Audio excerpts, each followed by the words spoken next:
un espacio de reconocimiento a esa figura de aquellos padres de familia que se han hecho del esmero, del sacrificio, del esfuerzo, de la guía, para poder de alguna manera darle ese soporte importante a sus hijos.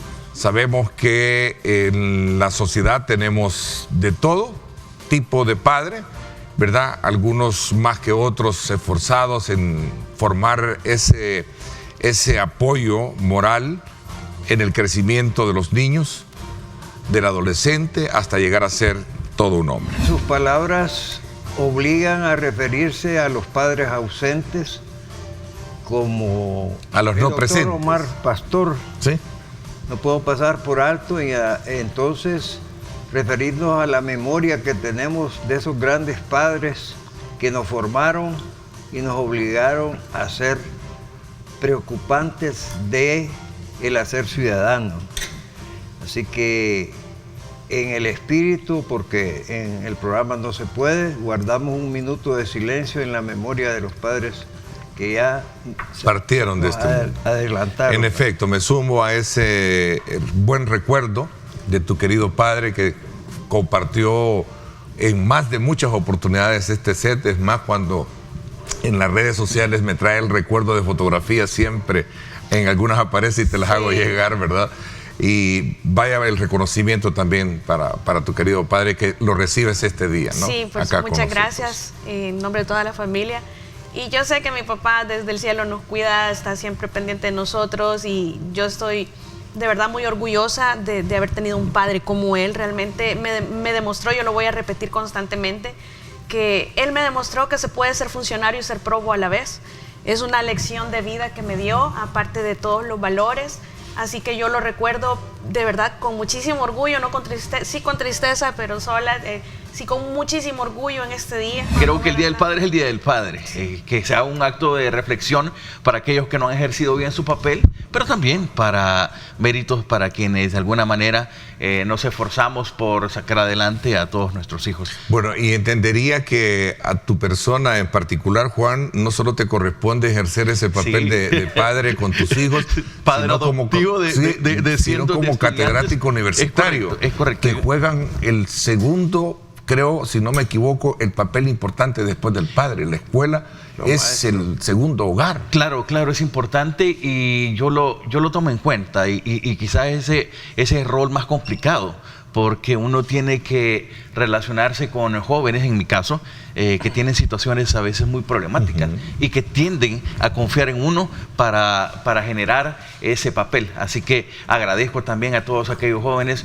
con quienes hemos tenido esa buena relación y que nos esforzamos para que puedan tener una orientación en su camino. Sobre todo hoy que ya desapareció el concepto de padres de la patria, ¿verdad? Que tanto nos hostigaba. No podemos pasar por alto ese concepto, porque afortunadamente tenemos una asamblea joven que está más preocupada en sentirse hijos de la patria que padres de la misma. Disfrutamos tanto con la familia, con papá, con mamá, con los abuelos, hermanos, que seguimos con la curiosidad por profundizar en el conocimiento y en las cosas ya de adultos. Hay que pensar con aquellos padres en una nueva masculinidad, o sea, en el sentido de que se piense en una masculinidad, de que no, por ejemplo, por abandonar el hogar, pierdo mi responsabilidad. Tenemos que hacer eso, es nuestra responsabilidad formativa. Y preocupa muchísimo las inquietudes que hay alrededor de este tema, es el tema de las cárceles. ¿Cómo están, digamos, tratándose este tema, sobre todo por el saturamiento que estas mismas están teniendo? Sí, el caso es que ahora tenemos una población carcelaria que se ha duplicado en el marco del régimen de excepción. Hay personas que han perdido la vida en poder o en custodia, en responsabilidad absoluta del Estado. Eventualmente alguien responderá por estas situaciones, y esto pasa por haber cumplido y haber respetado aquel filtro que desde el policía que detuvo a un inocente que pasó detenido, entonces el fiscal tiene la responsabilidad, asume esa responsabilidad, ese rol de verificar que ese inocente quede libre. Si no pasa el rol, el filtro de fiscalía, entonces el principal llamado es el juez. No puedo imaginar el drama de familia de cada persona inocente que es detenida, por una que sea, es decir, es importante. Que quizás algunos aspiran a estar encarcelados porque ahí tienen casa, más comida seguridad. y sobre todo, van a tener la dignidad los indignos de tenerla. No puede ser. Tiene que ser funcional. La cárcel es la prima hermana de la muerte. ¿Por qué? Porque es una muerte en vida. Las personas son conceptuadas aquí en la China como objetos a la disposición de los carceleros. Y lamentablemente eso lo que hace es incentivar los instintos negativos de los que están pagando esas penas. Es que esa cantidad de presos tienen que ponerse a trabajar para por lo menos mantener el costo que le originan al Estado en habitación. Esto es electricidad, agua potable, el lugar donde duermen, esto es también la comida, esto es también la salud, esto también es el esparcimiento que hay que darles, de alguna manera, para que no estén, digamos, allí sin hacer nada, ya sea una biblioteca. Entiendo que hay escuelas, posibilidades de sacar bachillerato, entiendo que hay también servicios religiosos, y entonces todo esto tiene un costo para el Estado, ¿no? Que no hay que tener miedo en plantear soluciones, porque para eso es diálogo con Ernesto López, plantear soluciones y debatir académicamente. Entonces creo que sí. Interesante. Es mejor que los lugares de residencia. No, o aún valorar. Es decir, en el sentido que veamos las escuelas también a nivel de la zona rural, ¿verdad? Las cárceles quizás están mucho mejor condicionadas que una escuela. Entonces, esas cosas son las que se deben ir cambiando. Pero por ese lado, creo que deben mantener las condiciones mínimas, pero también implica un alto costo. Pero es obvio que debe de diseñarse un sistema de automanutención, es decir, que los reos con su trabajo paguen el costo de tenerlos ahí, ¿verdad? Que no estén simplemente como en el Valle de las Hamacas. Ahora bien, sí, porque si no sería obligatorio poner a trabajar a todos los salvadoreños, y es que es el gran problema que tenemos, la falta de empleo, ¿verdad? 42,000 que están ahorita detenidos. ¿Y de qué te van a trabajar dentro de una cárcel? Es decir, ¿qué van a producir? ¿Qué van a generar? ¿Cómo van a generar eso? Hay oficios que sí se les claro, enseñan. pero digamos, de esos que acaban de detener por este estado de excepción. Digo, en este sentido, es que es especialísimo. En relación a ellos, definitivamente debe ser un programa de reinserción completamente distinto y especial. Para mí debe haber una revisión de las políticas de justicia penal a nivel general. O sea, aquí hay un gran tema de la agricultura. Hay que poner a trabajar, hay que dar la oportunidad de que se trabaje para la automanutención. El tema es que no puede ser una carga mayor que la de las pensiones para el Estado, el estar sufragando a este tipo de personas condenadas. Por ejemplo, el modelo de industrialización que tiene el CALFA, que era la que se conocía como la maestranza, que la administra la Fuerza Armada, podría ayudarnos. Entiendo yo que cuando se van a cambiar las placas, El Salvador las compra al exterior y donde se fabrican es en las cárceles de los Estados Unidos. Está hablando de otro negocio, usted, en contra del pueblo. No, sí, pero eso podría disminuir los costos. Pero es una realidad, Yo entiendo, doctor, lo que hay detrás de cada negocio. De toda esta maraña de inventos administrativos. Yo no lo ignoro, pero como estamos abordando un tema de poder, poner a trabajar a estos presos, está esa posibilidad. Lo otro es que el gobierno en sí necesita equipo inmobiliario para oficinas. Entonces ellos podrían construirlo a precio barato para el Estado, para todas las oficinas públicas, los pupitres de las escuelas, las pizarras, todo ese material que se necesita y que pueden, las camas de hospitales, etcétera, los escritorios de toda la infraestructura estatal, es algo que ellos podrían hacerlo sin necesidad de salir de la cárcel. Que es bien sencillo para el Estado embargar los sueldos y aplicarlo efectivamente a la automanutención, por un lado, ¿verdad? Y después, en segundo lugar, al resarcimiento económico a que están condenados en las respectivas sentencias en concepto de daños civiles por el delito causado, ¿verdad? Ese no es así tan sencillo de que, que el reo va a disponer de los ingresos. Es que debe haber una política integral en el sentido de valorar qué tipo de privado de libertad hay, qué puede hacer afuera, aún estando en su etapa de privación de libertad, y aquellos que en realidad no pueden salir, que hagan trabajo interno desde las cárceles, como bien decía Marvin, en generar aquel tipo de producto que pueda servir para la población. En el mundo se ha dado la misma situación. Hay estereotipos de género, estereotipo de cómo debe ser una mujer, que al no cumplir ese estereotipo en su expresión máxima, se puede llegar hasta cometer feminicidios, porque la violencia en el género femenino, sobre todo, pues es una escalada que comienza con controles, con gritos, con maltrato, con golpes, hasta culminar. Algunas personas ya no lo pueden ni siquiera relatar. Las mujeres no vamos y nos lanzamos de un puente, ni tampoco nos tiramos del baño y nos golpeamos la espalda, luego la cara y luego las manos. Es decir, eso no pasa solo, es decir, hay muchas situaciones que realmente son violencia de género, y en este caso específico de las mujeres, que han llevado a El Salvador a que nos unamos a esa lucha, y por eso está el convenio de la CEDAW, el Belén do Pará, de donde nace incluso nuestra ley y todo el sistema que tenemos en El Salvador para tutelar los derechos de la mujer en esta lucha por igualdad, por equidad, por no discriminación. Y de esa forma nosotros vemos cómo por nuestra condición de vulnerabilidad y otras situaciones, por ese estereotipo no cumplido, somos víctimas a diario de este tipo de criminalidad, y eso no se alza mucho la voz. A veces nosotros no entendemos por qué un feminicidio es catalogado como feminicidio, no entendemos el móvil de misoginia y no comprendemos todo el drama que está detrás de esa figura, y por eso en el caso específico y lamentable para la exdiputada, lo voy a decir con nombre porque todos conocemos el caso, Yancy Urbina, me gustó mucho la actuación fiscal en el sentido que se le ha dado desde el reconocimiento o levantamiento que se conoce en la jerga jurídica como el levantamiento del cadáver.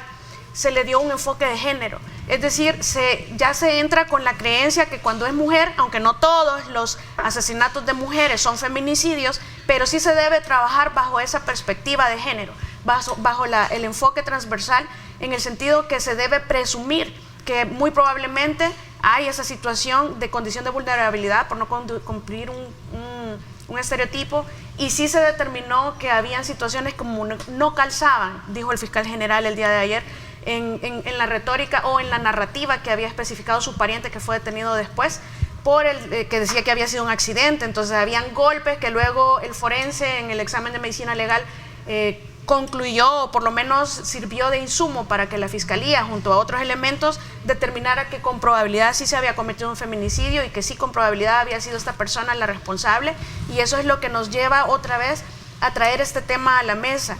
Yo quiero destacar algo importante aún en la condena del asesino en serie y sobre el caso de la exdiputada Yancy Urbina, y es la efectividad de las investigaciones que han llevado a un proceso mucho más rápido para poder ejercer una condena y también capturas. Como bien decía Tania, a pesar de que se ha negociado como testigo criteriado al implicado, pero no solo es el hecho para disminuir la pena, sino para descubrir quienes más estuvieron implicados. Yo estoy insatisfecho con ese caso porque al hombre lo acusaron del homicidio o feminicidio de 2 personas cuando han sacado una cantidad de cadáveres. ¿Y esos quién es el responsable? No es él. De todos los cadáveres de personas que... Pero son los que en este caso se han investigado, o sea, de ahí puede venir otra. Algunos están en proceso y otros no sabemos qué pasó, pero la negociación, es decir, se condenó a 70 años ya. Sí, por los dos casos. ¿Qué queremos? ¿Una condena a 400 años incumplible o que mejor se capture al resto de las personas que participaron? Ese es el sentido. Es que eso es lo que hace falta que estoy valorando. Exacto, pero porque todavía hay procesos. Por eso estoy criticando el concepto de la rapidez. El 1% de la población es psicópata. Eso es algo que nosotros en antropología manejamos siempre. Y ya en la cárcel ese porcentaje aumenta al 15%. Hay una confusión a veces por la gente, ¿no? Que confunde al sociópata con el psicópata y al asesino serial con el psicópata. Entonces, la sociedad salvadoreña está llena de sociópatas. Es decir, todos, hasta ustedes en el panel y yo tenemos tendencias sociópatas, es decir, somos amables con unos y somos desagradables con otros, ¿no? Esas son tendencias sociópatas. Y los psicópatas no todos matan, ¿verdad? No todos matan. La violencia nuclear, el hacer sufrir a alguien, ya sea psicológicamente, emocionalmente, verbalmente, hasta físicamente, es también de psicópatas. En el caso de la exdiputada del FMLN, tenemos que analizarlo también desde la parte cultural, y tenemos aquí que hacer un llamado, fíjate Ernesto, a quitarnos el miedo de denunciar estos casos de abuso. Esto no es cuestión, el miedo de las organizaciones de izquierda a irse con todo para que se aclare esto y denunciarlo con la fuerza que a veces denuncia en otros casos, es porque está la izquierda metida de por medio. Recordemos el caso anterior también, la violencia de género no es cuestión de partidos políticos ni de ideología. La criptomoneda no tiene nada que ver en los procesos de crisis de una economía, sino que aquí creo que más la reflexión debe ser cómo se ha utilizado y cómo se ha implementado el uso del Bitcoin por parte del gobierno. Ese es el punto que quizás debe ser mucho más particular, que en este caso para mí pues no tiene tanto impacto a nivel de riesgo de país, porque estamos en una economía también dolarizada y eso lo sustenta. Entonces, eso es algo que también hay que valorar mucho. Que tangencialmente El Salvador y la trascendencia de haberlo nominado moneda de curso legal ha sido en el efecto de remesas precisamente que ha afectado al sistema financiero tradicional, que se embolsaba una cantidad de miles de millones solo por la transferencia de apretar un botón, y a eso le significaba un alto porcentaje.